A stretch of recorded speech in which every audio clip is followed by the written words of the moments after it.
my team. They are here and then ready for you as well. So this morning we're looking at conflict as an opportunity for growth. Conflict as an opportunity for growth. Navigating disagreement constructively. So Barnabas Atangongo is here, and then Amina Abubakar is also here to take us through conflict as an opportunity for growth. So let me welcome them first, and then we'll come back. Barnabas and Amina, good morning. Good morning, KB. Good morning. And then welcome. Thank you. Barnabas. Hey, welcome, Mantonka. thank you. And Amina just so my mum, you know. Nala, weekend to say. For this weekend, AKB, I thank God. It was much smoother than the other ones. It was sweet. It was smoother. Smooth. Yes. Oh, okay. You had enough time to relax. I say I relaxed. The smooth still programs. You see, Jumane Wofi. Jumane Wofi, no, but I think I was still able to go through, and I had some time rest. To rest. Okay, yes. okay. Jumane de weekend obey because weekdays you are busy going up and down, so weekend there it's for housework. So if programs from outside become hodi any and answer must Barnabas me da kakra pa oda kakra me da kakra manage okay kata bi na pese ha me nso oboa obeko one penny amakata na how o ha me kakra ni de but me gunu so obetutu ayira kata no beira obeira yede nyame ase na so ye hoye weekend na it was very packed, but we thank God. But moving from I think 2 or 3 weeks ago till now, I know it wasn't easy for you at all.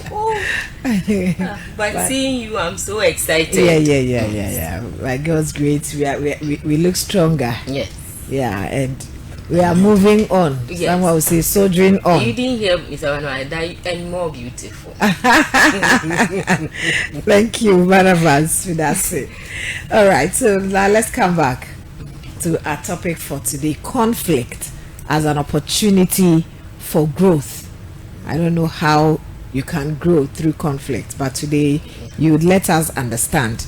We'll get to know and navigating disagreements constructively. So let's look at what conflict is. When we say conflict, what is it, and why should we view it as a normal part of healthy relationships rather than something to fear? Okay, so thank you very much, and good morning again to our cherished listeners. Normally, when we hear conflict, a lot of people see it to be a form of distraction, but when we look at conflict in terms of the relationship that we have, it has some benefit that we are going to explain for our listeners to understand, or it has some benefit in how you approach it to help you grow or to help you gain some benefit or some insight or some meaningful thing from it. So normally when people are staying together as individuals, there is no way that you are going to say they are going to be all the time you are going to agree on certain things. There are going to be times that you are going to disagree on those instances. So those are the conflict that comes in, and realize that sometimes it comes with some form of anger, some form of annoyance. Sometimes some people even do not want to talk to each other in the unhealthy way. Some people can even go about a month they are in the same office, but they are not talking together they are not talking to each other for about a month. Or they are married couples, they are sleeping in the same room, but they are not talking together for 2 weeks, for 2 months.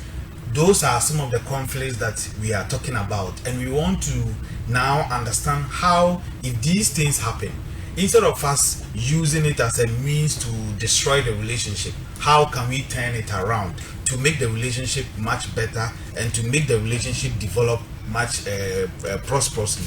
So when we talk about conflict, What it means is that it's just a difference in people's needs, people's values, people's goals, people's perspective. So when we talk about need, it depends on the thing that I want. So at a particular point in time, I want something to be done this particular way, and you want it to be done this particular way. And with that, it can just even cause conflict.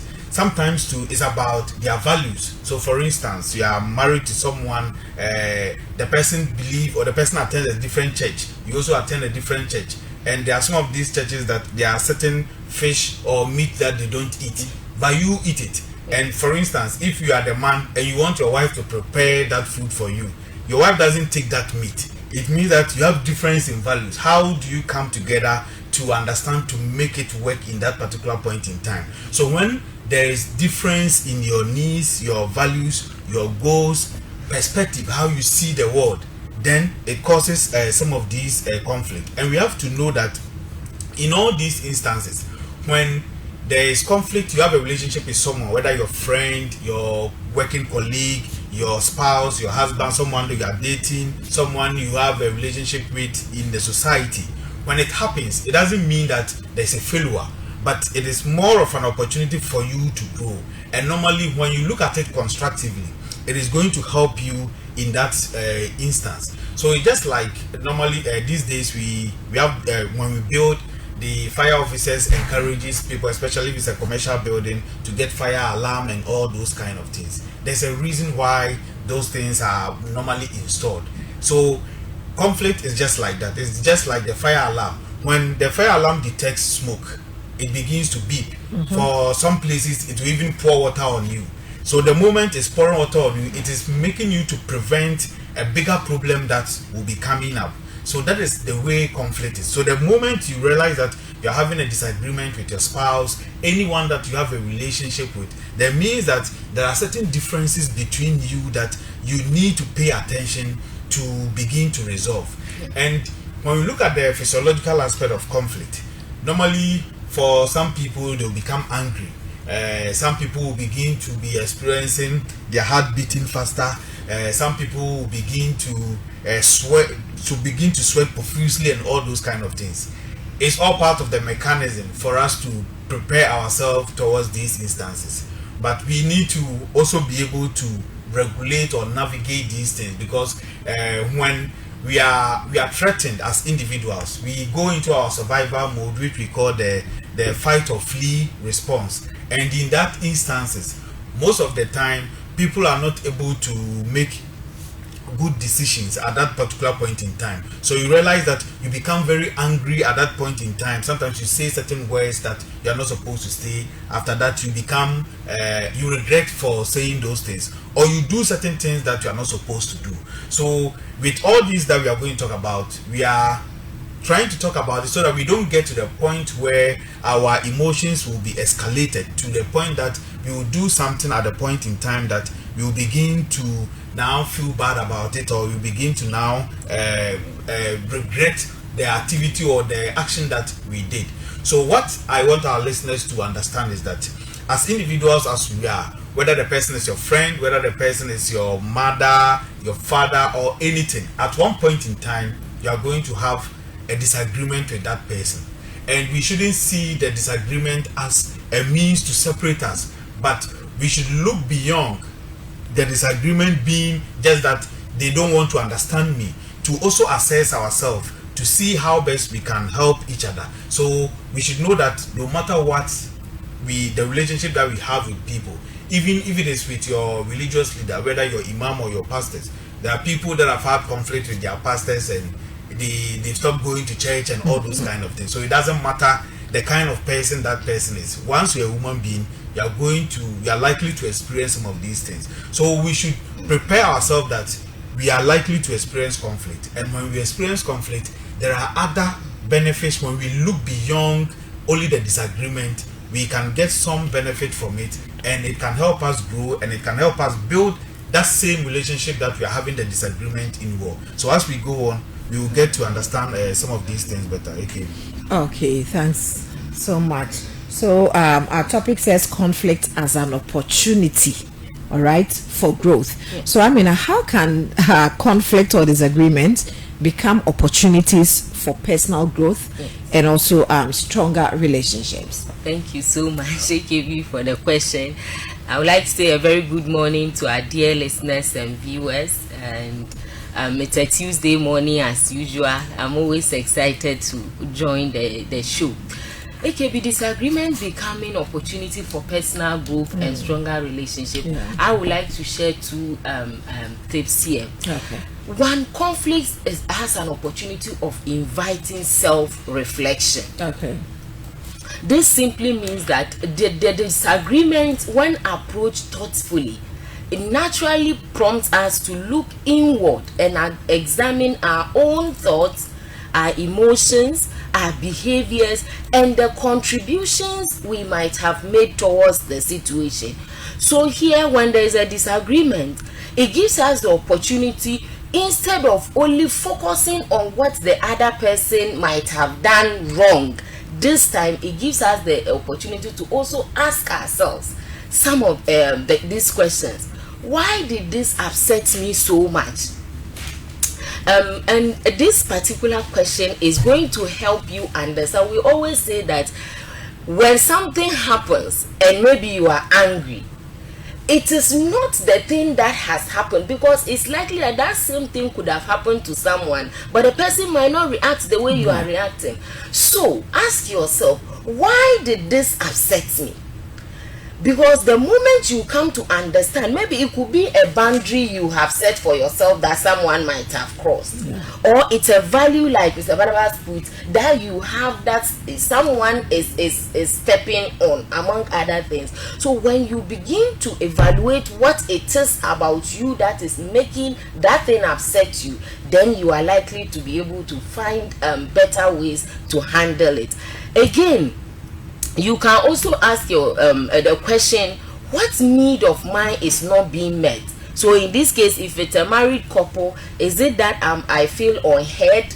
Is it maybe some intimacy I'm looking for that I'm not getting? What exactly? Because the moment you are able to pinpoint what need it is that is being ignored or not met, it gives you the upper hand to be able to put your case across in a better way, rather than picking on the words that might have come from the other party and using it as the situation. Again, am I reacting from past wounds or current reality? Let me use this example. Again, if you have a clear glass of water, you drank and left some. As the water is on the table or on anything, someone passes and drops a small black ink in the water. Initially, the water will still be clear that you might even drink without knowing.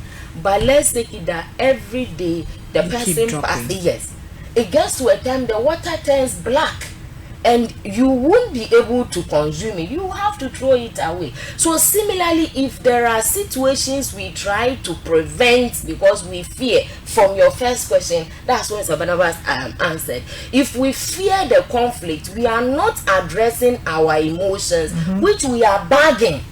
And we've said here that when you suppress your emotions, they don't go away. They can either turn in other forms, or they will be waiting to explode at a particular time. So when the situation arises, ask yourself, am I reacting in this way because I have harbored a lot of issues which I haven't expressed, and this is giving me the opportunity to? And these are some of the reasons. You see, somebody and the wife will just have a disagreement right now, and they say she poured hot water on the husband or the husband's drew a cutlass. You could see it could be that the person might have harbored a lot of things this time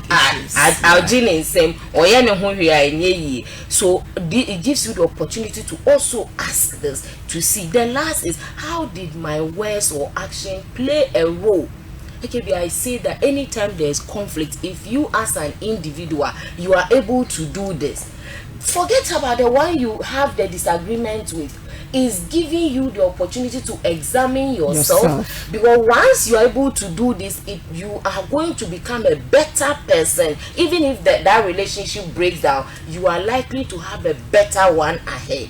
But if you don't examine your actions, your words, and you take it that it's all about the other person, this is why you see people they divorce, they will remarry, divorce, and they'll say they are cursed or something. The divorce has become part of them. Yes, you haven't taken the time to understand yourself well, and so this gives us opportunity to grow, because self-reflection turns conflict from a painful battle into a valuable learning opportunity. It helps us to build emotional intelligence, self-awareness, as well as empathy. So over time you see that our conflict resolution will become better and better. So that is the first part of conflict helping us to grow. Then the second one is successfully resolving disagreement also help us to build trust. When people work through a disagreement fairly and repair any hurt, it sends the signal we can handle other situations that might come our way. So each successful resolution also proves reliability and safety. So this let me give an example. If a couple resolve a fight as a result of money, maybe they were putting the case down, but later they come to approach it, they resolve it without name calling. Like, oh, as for you, who say Sika, like you are a spendthrift, you are this, you don't know how to manage. You don't name call. You see the problem as it is. You versus the problem, not me versus you. That way you are able to resolve the problem. When you finish, there is that trust that, oh, if my wife knows that I do this, she kind of understands me, so next time we'll be able to even resolve our situations or problems better. So the first is building trust. Another is it also helps us build empathy. Resolving conflict will require us to listen actively and understand the other person's perspective. Let me give an example here too. AKB, there was this man that bought a bus with a son, and it was about 4 hours journey. So the child was just running from the beginning of the bus to the end. Anything this child sees, he will point at and he will mention the name and he will shout. So when he started, everybody was excited on the bus. But it's like the thing, when it kept going, people now started getting annoyed because some wanted to relax and they couldn't. So when they finally got to their destination, they alighted. But one woman said, no, I have to tell this man that he should train the child well, because in fact what the child did today wasn't good at all. So she approached the man and said, oh, my brother, in fact, the way your child did, I wanted to take a nap because my next activity is so difficult. I wanted to relax, but I couldn't do that at all. So I think I should let you know, next time when you are traveling with the child, don't leave him to be going around and doing that. The man was quiet. When he raised the head and looked at the woman, he said, thank you, madam, but I think I should also let you know something. My son was born blind. So from birth he couldn't see. It was just last week he had eye surgery, and it's this morning they opened and he could see. So all the things that he was seeing and jumping and mentioning were his first time seeing those things. So it kind of was difficult for me to take away that moment as well from AKB. The woman just why speechless? Yes.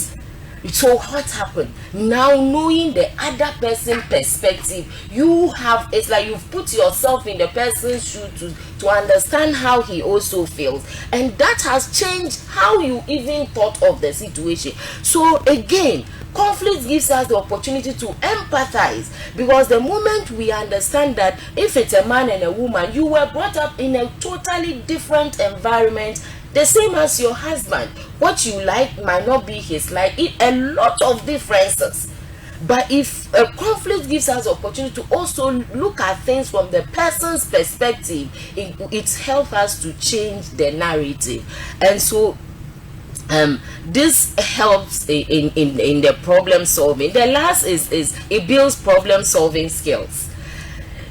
Each constructive conflict is like a practice. You go to the gym, you want to build your muscles. The one I've even going stop for you build your muscles so that you become flexible and healthy, among other things. So the same way with conflict, it helps you to build better communication, negotiation, compromise, because in every relationship, boss, subordinate, mother and children, siblings, husband and wife, we cannot be at our entrenched positions and still want to resolve issues. So this is an opportunity for us to learn better ways to communicate with each other, negotiate, as well as compromise.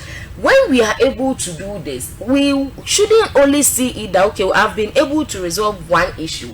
This is going to be like a skill you have developed, which can translate in other areas of your life. It could be work, it could be friendship, it could be family, among other things. So we shouldn't see conflict as something to fear, like Tawana explained, but rather is an opportunity for us to grow personally and have healthier relationships.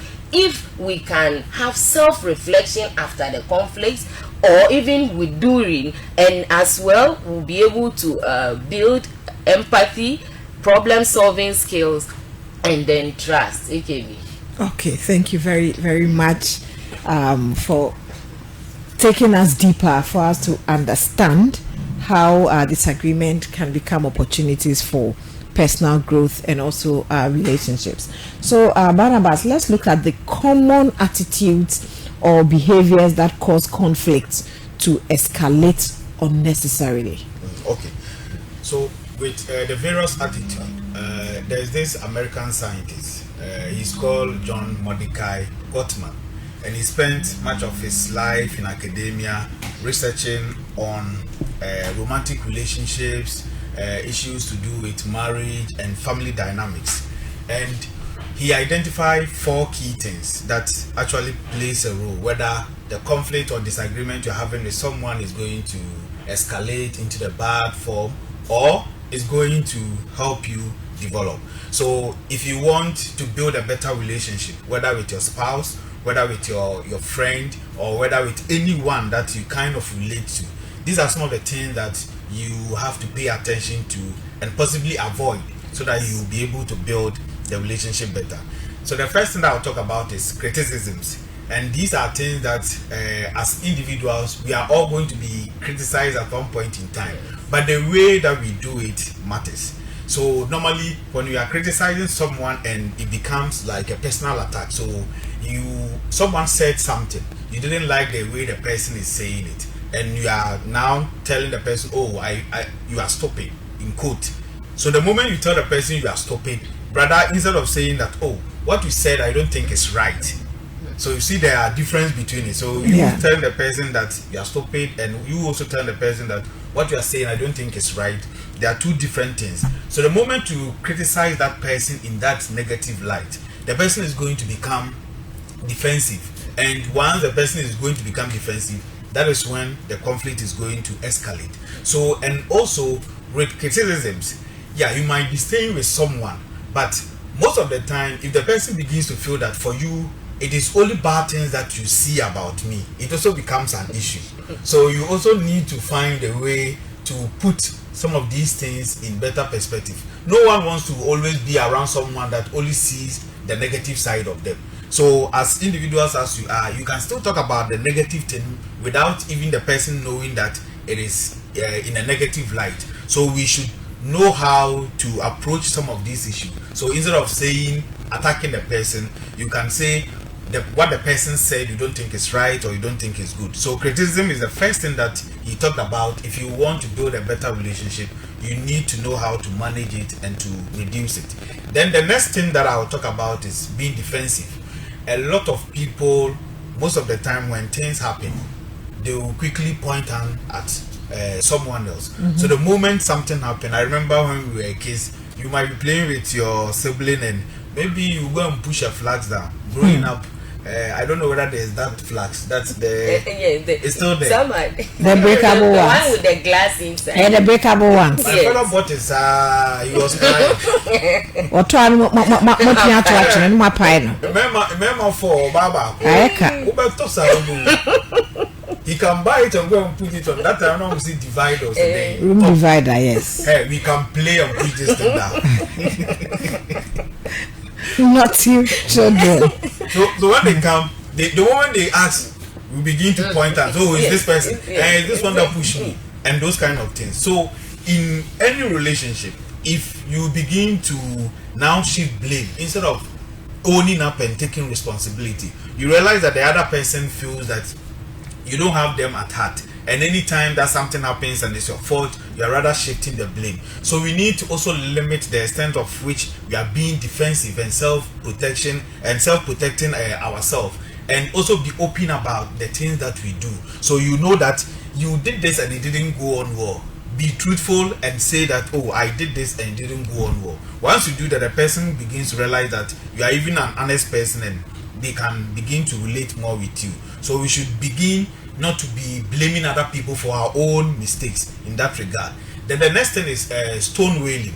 So just as people go to Israel to go and pray beside the stone, so you realize that when you go and you are standing there to pray, that one is between you and your God. No one is actually hearing you. So in conflict or in relationship, I must say, when that happens, I mean, now I've talked about the need for us to begin to talk about the issues that happened instead of us bottling it down. So stonewalling is like something happened. Instead of you to address it, you are pushing it down. So a lot of people, what they do is that they will tell you that I want to prevent disagreement. Then instead of them talking about the thing, they will just keep quiet about the thing. The family people. That is it. The next It can be on French. That's the problem. The next time the person does that same thing again, instead of you to talk about it, no, the person keep quiet. Then it's still there. So the moment you realize, if it continues for some time, the way you react towards it, you will not like it. So instead of you giving the person the silent treatment, and this is something that I think is not also good. We are not married though, so the rest of you here are married, so I don't know how you experience it. But me, for instance, I don't like silent treatment. So then, so we say I am not married. All of us we are married except you. So I am not married. So for me, like this, if something happens, I want us to talk about the issue and go there and then. Because if you keep quiet, just settle it there and then. No be a hunter. What I don't like is that you keep quiet and be behaving certain way as if you are annoyed, as if you are worried, as if you are concerned. Me, I don't like it. It eats me up. So those who are also doing the silent treatment is also part of the stonewalling. So instead of you to talk about the issue and you are showing some attitude, behaving in a certain way, no. Try to communicate and talk to the person about it. Once you talk to the person about it, the issue that you have, you realize that sometimes it's just a small thing, something petty that you can gloss over and move on about. Sometimes people can even fight about food that they buy in the house. You are spoiling the food. You are preparing too much food and the children are spoiling it. This can cause issues, and most of the time the common thing that we know to cause a lot of disagreement in relationship is money. And so if there are issues about money, for instance, there are people that for them they feel that they are responsible about money, and the other partner is always buying things. If you think that is the issue, you have to sit with the person and talk about the issue that you think the person is in. For all you know, the person do not really know that is what is going on. The moment you begin to open up and talk to a person about it, instead of being silent about it and keeping it in you and telling yourself that you've forgotten about meanwhile it's there, you will find a solution about it and you begin to move on with it. And the last and important thing that let me just chip this small one in under the stone wall. There was this auntie of mine. Those times we were young, when they had issues in their marriage and then they are called for resolution, she will come and sit down. The husband will come. So first they will ask the man to talk. He will say everything. Then when she's asked, okay, so what is your side? Nothing. Haven't you finished? He has said everything. Let's go. She won't talk. And if you say that's say move friend, no credit. She thinks that once you've called the matter, it's like you've already giving the verdict to the man. So why are you calling me? Let's just go. We have finished, and that is it. So if you are the type whom they will call and you won't not say talk. Yes, in fact, it wasn't palatable at all, because it ends up even disgracing the people who have come to sit to also help in resolving the matter. And I think that's also an example of a story. Yes, I had an issue with someone. They called us and they asked her first that, oh, she doesn't have any problem with me. And I said, me, I do. Yes. Me, I have a problem. So after laying down my problem, she also started talking. But when she was asked that, oh, no, there's no problem. Me, I don't have any problem with her. I said, me, I have problem with you. So this and that is my problem. And now when I laid my problem, then now she opened up and started talking. My question is, where did the what she was saying now came from? It means she had bottled those issues down. Yes. So that's what we are discussing this morning. So that is it. It's very important. And that, as I said, with the silent treatment, I don't like it. So because it hurts. It hurts me deeply. I don't know how it does that thing, but me, I don't like it. Just talk about it and stop behaving in a certain way towards me. So, and once you see the person behaving in that way, it's also a sign for you to call. You see, men, you are straightforward in some ways. We women, we have a lot of ways that we would also want to express ourselves, and that is one of the ways of expressing ourselves. So, for you to know that yes, there's something wrong. So, like the alarm you made mention, that is our alarm. That is the alarm ringing. and honestly, it's not always that you should talk. Sometimes let your actions also talk for you. Okay. It's not always. So we are not saying don't talk at all, but it's not always that you should talk. Okay. So does that mean that a lot of people do that, or you guys do that? Let me say women do that for us to not just women, even some men they do it. Okay. Some men do it. And they give you that silent treat. Yeah, very difficult.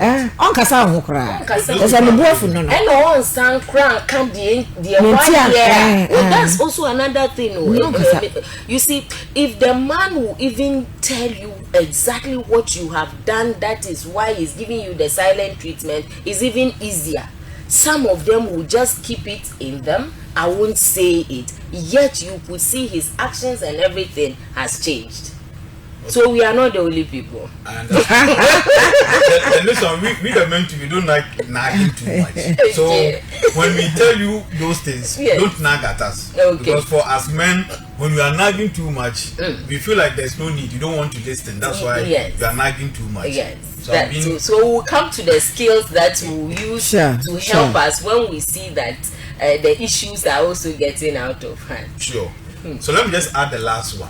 The last one that was identified, and that is a key thing that spoils a lot of relationships. So a lot of divorces that happens, and within our side of the world, we are lucky. We have a lot of people who are able to stay for a very long time when they are married, or people are friends and they are able to stay friends for a very long time. Personally, for instance, I still have some of my JHS mates that we still communicate. And I have a couple of my SHS mates that we still communicate. But as people go on, a lot of the time, people lose a lot of key relationships that they have. And this is one of the important things that has been identified to break up a lot of relationship, or to spoil a lot of relationship in that regard. So what it is that it is what we call contempt. So contempt, in simple terms, you can say acting in a disrespectful way towards the other person. And sometimes it might not even be the words that you say to the person, but sometimes it can even be through your actions.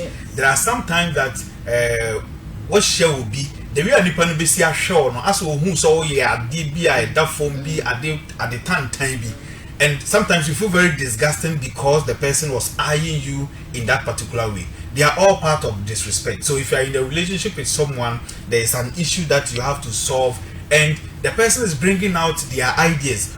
Don't make it look as if they are all walking their way and maybe they don't know. The moment you continue to show disrespect to that person, it means that you don't really even accommodate, or you are not even willing to listen to what the person has to offer.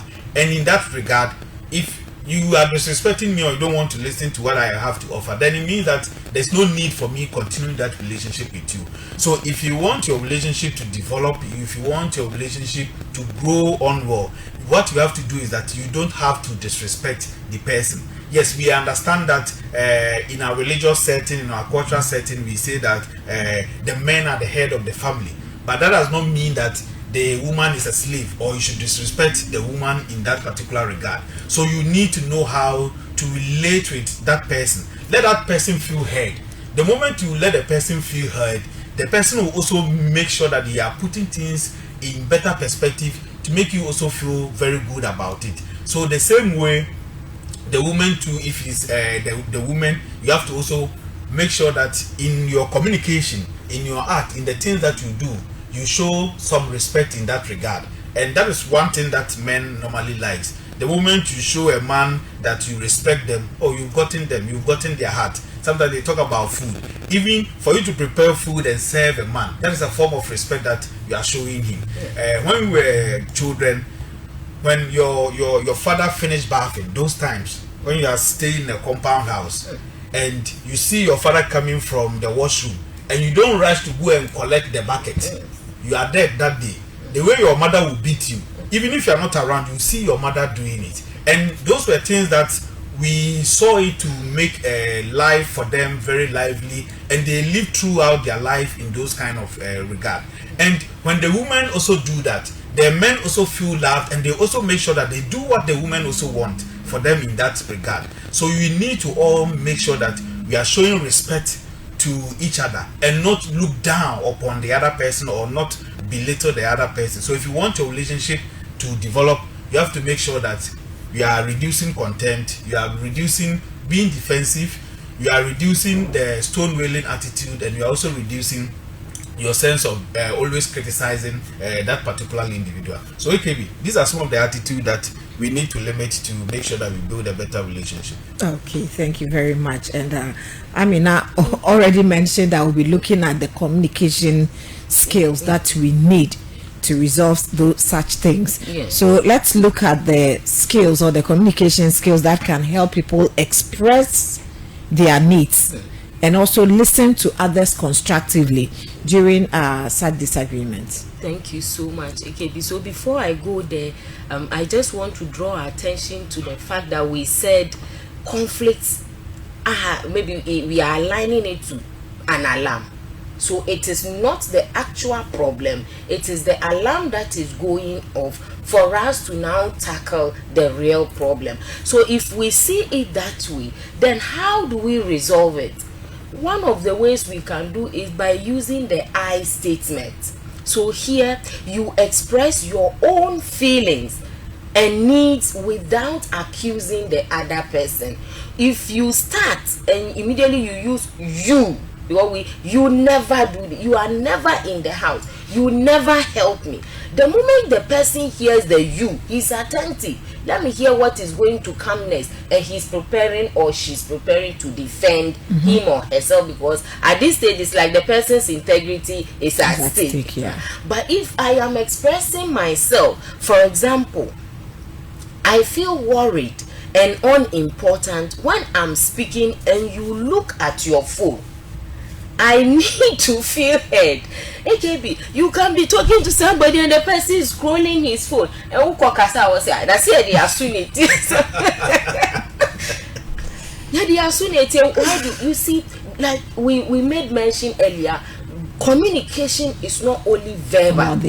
You need to listen to the other person to even detect some of the non-verbal cues, because sometimes those ones speak even louder than what is coming from the person's mouth. So if I'm talking and you are scrolling on the phone, here, in order not to escalate the issue, express exactly what the action is making you feel, but not that this is your character that I don't like. All the time when the moment it goes that way, then there is going to be defense, and wouldn't want what is going to happen. So the benefit of approaching our communication with using the I statement is that it brings calm. There is some level of empathy, and it also invites collaboration rather than argument. This also helps the other person to understand your emotions exactly and what you are feeling, because here you are telling the person how it is to you. So another skill we can employ is active listening. So here you summarize what the other person has said before you respond. But in our where conflicts usually escalate, you see that what the person is saying, they are waiting to pick the words that will not go well in the communication, and then delete all the other things the person is saying. So at the end of the day, when you were talking, you said did this. Meanwhile, it's like you've taken the thing out of context. So pause, listen to everything the person wants to say, and then try to understand it before you also respond. So when we do this, it shows respect and it makes the other person feel truly heard, which also lowers our emotions and then builds trust moving forward. So I will give an example here by saying, if maybe a partner says something, you listen to the person, you summarize, like, what I'm hearing is that you feel overwhelmed by the workload and need more support from me in the evening. Is that right? So here the person feels that yes, you listen to me, and then you are bringing what I said by me or running it by me to see if that is. If it is, I will just affirm. If it's not, then I might tell you what it is. So this actually helps prevent misunderstanding. It slows down the reactive arguments that we might have, and then it helps us resolve our problems. So it can be, these two tools are highly effective simply because the I statements, they help us express our truth, what I am feeling, what the thing is doing to me, whilst the active listening is also going to honor the other person's perspective. So when I'm talking, I'm saying how I feel, and then when you are talking, I'm listening to you to honor what you say. So when we use this regularly, it will transform our disagreement from battles into productive conversations. Thank you. From battles into productive conversations. Yes, Amina mentioned emotions. So let's look at how individuals can manage strong emotions. Some really have strong emotions. Menada, how do they manage strong emotions such as anger or hate, so that conflict remains productive? Barnabas. So we know that as individuals, sometimes it's not every time that you can take the disagreement in a calm way. Certain times you will be flooded with a lot of strong emotions, and when that happens, for instance, if you're a spouse, the first thing that we need to do is that you need to agree with your spouse. If we are having a disagreement, how do we handle it? And with this one, I'm going to talk about an example that Major gave me about his marriage. So, Major, good morning. Come. Ekemi says she will not talk. I don't want any problem.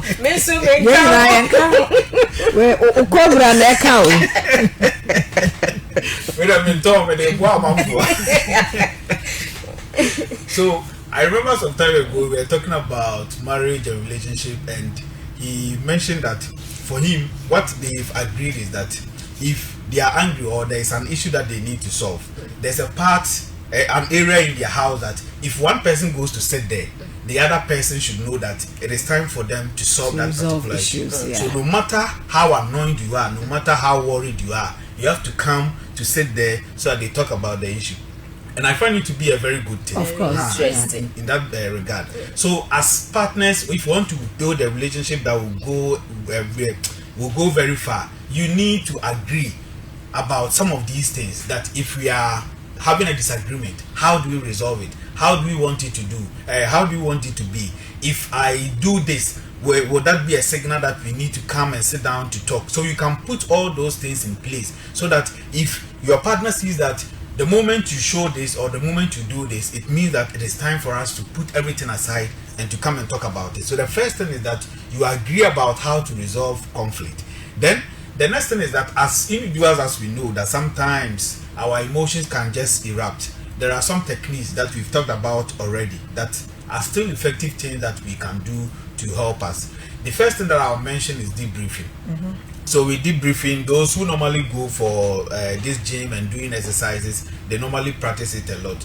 You hear your instructor saying, oh, breathe in, breathe out. Sometimes tell you to hold for small seconds and breathe out. It's just like that. So normally when you realize that you are beginning to become very angry, your emotions are beginning to flare up, you can just give yourself that moment to just breathe in slowly. So you can breathe in through your nose, then breathe out through your mouth. So you do that consistently for some time.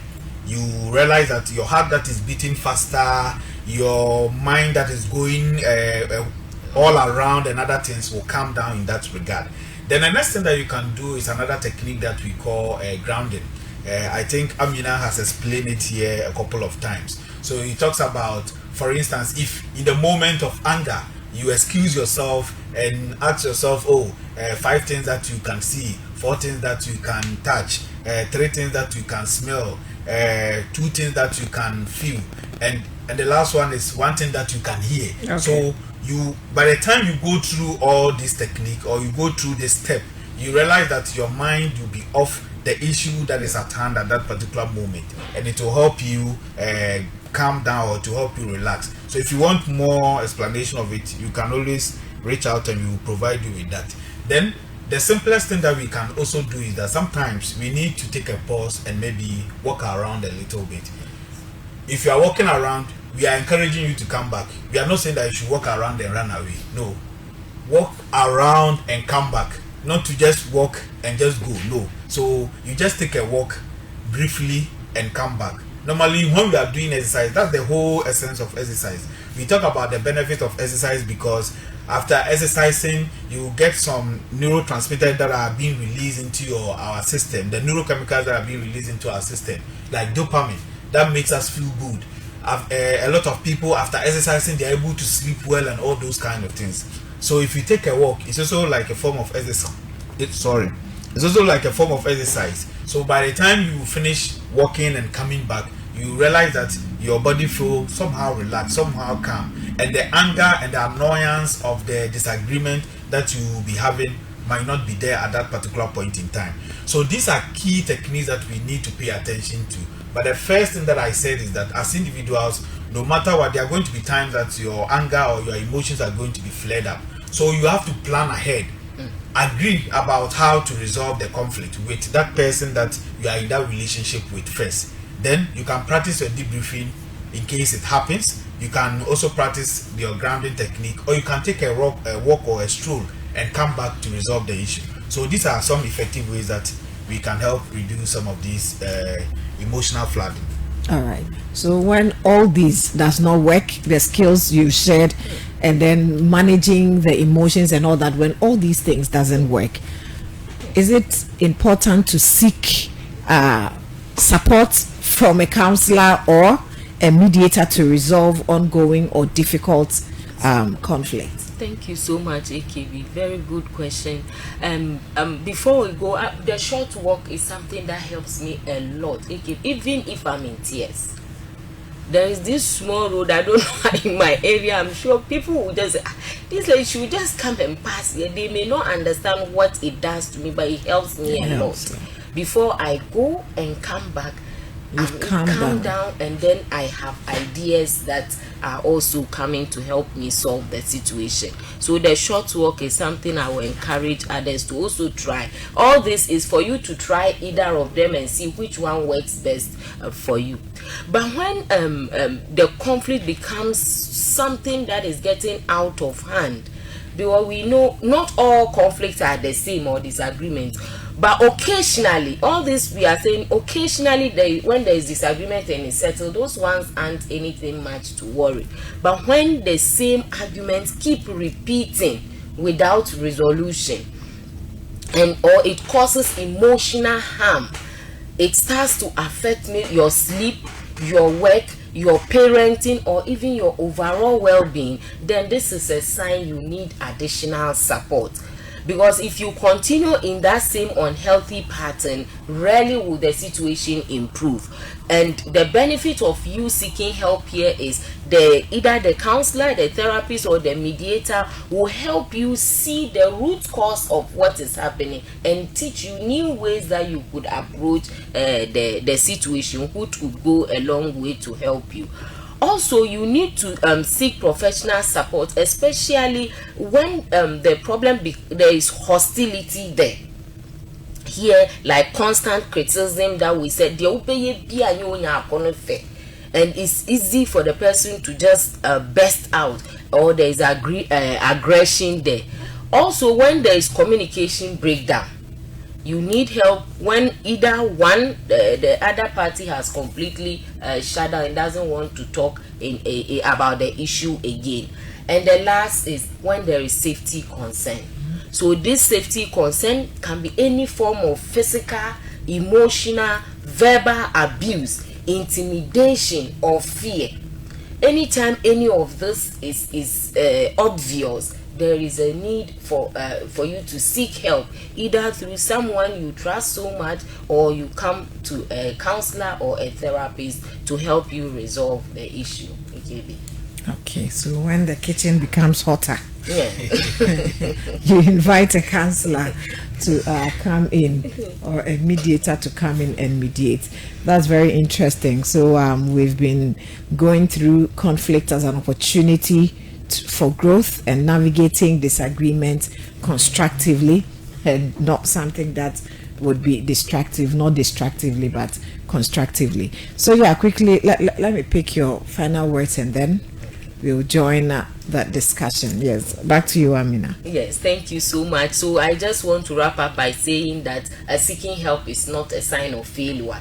It rather shows that you are courageous and you want the most out of life for yourself and then others.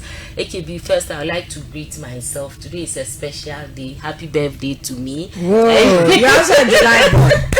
Yeah, July bonds we rock la. Yes, sir. July bonds we rock. Mine was on Saturday. Oh wow. July bonds we rock. Happy birthday to you too. 14th July. July born too. Yes. Yes, mine was Saturday 11th. Wow.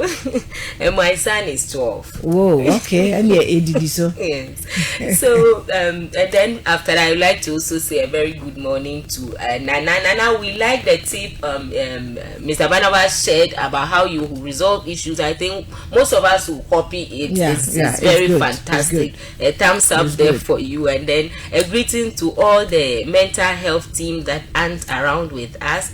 Then to my supervisors, both at TTH and UDS, I say a very good morning. Thank you and happy birthday once again, Barnabas.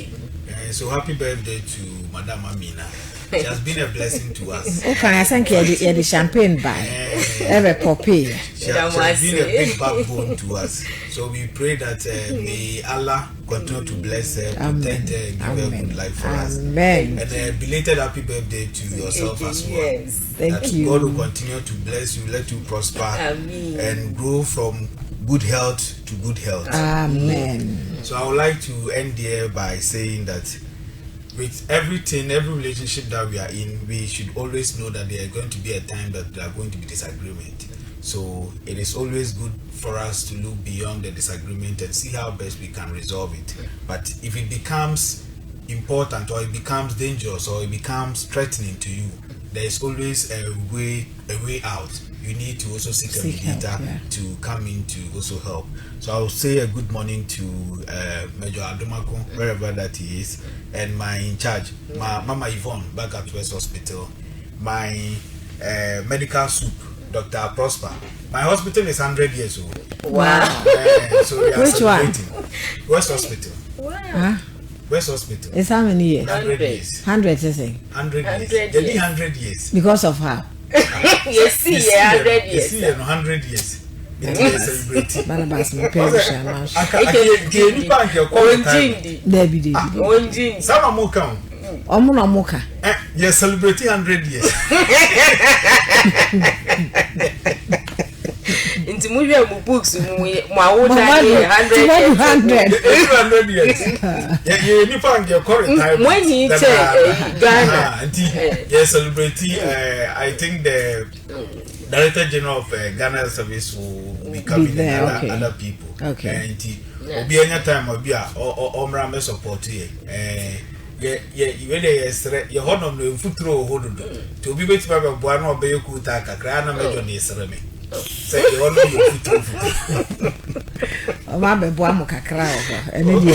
so I'll take this opportunity and also say a good thank you to Fly FM for always giving us this opportunity to come here to educate the people of Tamale about mental health.